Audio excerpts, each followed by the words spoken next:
Ko'rayotganingiz xorij xabarlari dasturi. Dunyo sahnasida sodir bo'layotgan xabarlarning eng saralari bilan studiyada men Nozimбек Mardonov. Assalomu alaykum.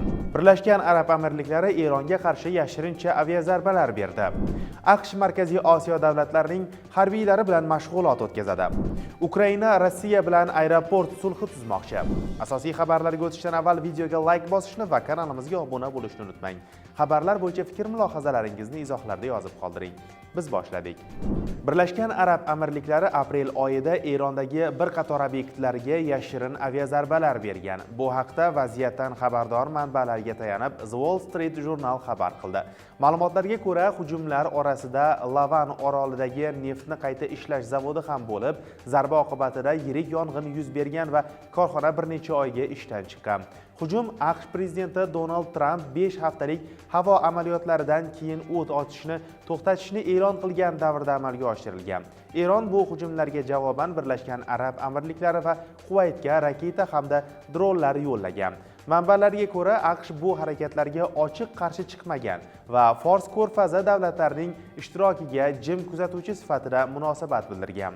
The Wall Street Journal ta'kidlashicha, Eron Birlashgan Arab Amirliklariga 2800 dan ortiq raketa va dron uchirgan bo'lib, bu boshqa har qanday davlatga qilingan hujumlardan ko'proq hisoblanadi. AQSh iyun oyida Markaziy va Janubiy Osiyo davlatlari harbiylari ishtirokida mintaqaviy hamkorlik 2026 o'quv mashg'ulotlariga mezbonlik qiladi. CENTCOM ma'lumotlariga ko'ra, 10 ga yaqin mamlakat harbiylari AQShda operativ ko'nikmalarni oshirish, jangovar shaylikni kuchaytirish va mintaqaviy xavfsizlik sohasidagi hamkorlikni mustahkamlash maqsadida mashg'ulotlarda qatnashadi.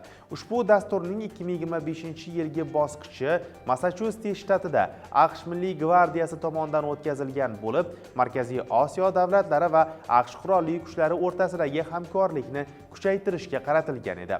Eslatib o'tamiz, o'tgan yil iyul oyida Termiz shahrida O'zbekiston va Rossiya harbiylari ishtirokida ham qo'shma mashg'ulotlar bo'lib o'tgan. Unda 400 ga yaqin harbiy davlat chegarasini muhofaza qilish va shartli dushmanni yo'q qilish bo'yicha amaliy vazifalarni bajargandi. Ukraina aeroportlariga zarba bermaslik bo'yicha Rossiya bilan aeroport sulhiga erishishni rejalashtirmoqda. Bu haqda Ukraina tashqi ishlar vaziri Andriy Sybiga Bryusseldagi Yevropa Ittifoqi tashqi ishlar vazirlari yig'inida ma'lum qildi. Uning so'zlariga ko'ra, AQSh vositachiligidagi diplomatik jarayon sekinlashgan va Vladimir Putin keng qamrovli tinchlik kelishuviga tayyor emas. Shu bois Kiyev Yevropa Ittifoqidan muzokaralarda faolroq ishtirok etishni so'ragan. Sybiga taklif qilinayotgan kelishuv aeroportlarga o'zaro zarba bermaslikni nazarda tutishni, Rossiya ham bundan manfaatdor bo'lishi mumkinligini aytdi. Chunki dron hujumlari tufayli mamlakat aeroportlari tez-tez faoliyatini to'xtatmoqda. Ukraina prezidenti Volodimir Zelenskiy bu g'oyani ayrim Yevropa yetakchilari bilan muhokama qilayotgani aytildi. Ma'lumotlarga ko'ra, 2025-yilda Rossiyada 4,5 milliondan ortiq yo'lovchi uzoq reys kechikishlariga duch kelgan. 2026-yil mayida esa Moskva aeroportlarida dron tahdidlari sabab qariyb 3000 reys bekor qilingan yoki kechiktirilgan. Moskvadagi 9-may paradida ishtirok etgan Malayziya qiroli Ibrohim Ismoil Rossiyani Aurus Senat rusumli limuzini bilan tark etdi. Bu haqda monarxning ijtimoiy tarmoqlardagi sahifalarida ma'lum qilindi.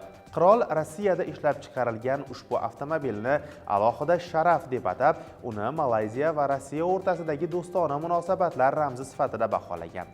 Avtomobil sotib olingani yoki sovg'a qilingani hozircha ochiqlanmagan. Aurus Senat 598 ot kuchiga ega gibrid quvvat qurilmasi va premium salon bilan jihozlangan bo'lib, ayrim versiyalari zirhlangan holda ishlab chiqariladi. 2026-yil 9-may kuni Qizil maydonda bo'lib o'tgan parad taxminan 45 daqiqa davom etdi va so'nggi yillardagi eng qisqa paradlardan biri bo'ldi. Ispaniya, Irlandiya va Sloveniya davlat telekanallari Isroilning ishtirokiga norozilik sifatida 70 yillik Eurovizioniya qo'shiq tanlovini efirga uzatmasligini ma'lum qildi. France 24 xabariga ko'ra, ushbu qaror G'azo sektoridagi urush fonida qabul qilingan bo'lib, mazkur davlatlar Isroil ishtirokini boykot qilishni tanlagan. Shu bilan birga Niderlandiya va Islandiya ham 2026-yilgi tanlovda ishtirok etishdan voz kechgan. Tashkilotchilar esa 12-16 may kunlari o'tadigan tanlovda ishtirokchilar soni kamayganini qayd etib, 35 ta davlat qatnashayotganini bildirdi. Ayrim telekanallar o'rniga muqobil madaniy va ko'ngilochar dasturlarni efirga uzatishini e'lon qildi. Tanlov direktori Martin Green esa barcha davlatlarni qaytarishga harakat qilayotganini, ovoz berish tizimida adolatni ta'minlash uchun qo'shimcha choralar ko'rilganini ta'kidladi. Amnesty International esa Isroilga nisbatan yondashuvni ikki yoqlama standart va qo'rqoqlik deb baholab, bu holat xalqaro tanqidlarga sabab bo'ldi.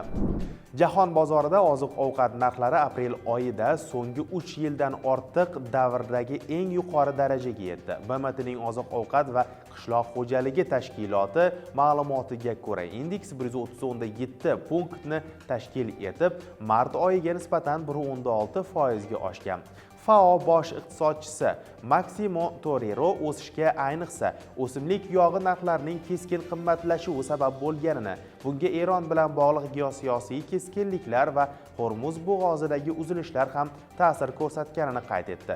O'simlik yog'i narxlari 5.9% ga oshib, 2022-yildan beri eng yuqori darajani qayd etdi. Go'sht narxi ham rekord ko'rsatkichga chiqdi. Shakar narxi esa pasaydi. Don mahsulotlari narxi esa nisbatan barqaror o'sishda qolmoqda. Shu bilan birga FAO 2025-yilda global don yetishtirish rekord darajaga yetganini prognoz qildi. Biroq o'g'itlar narxining oshishi sabab 2026-yilda ekin maydonlari qisqarishi mumkinligi aytilmoqda.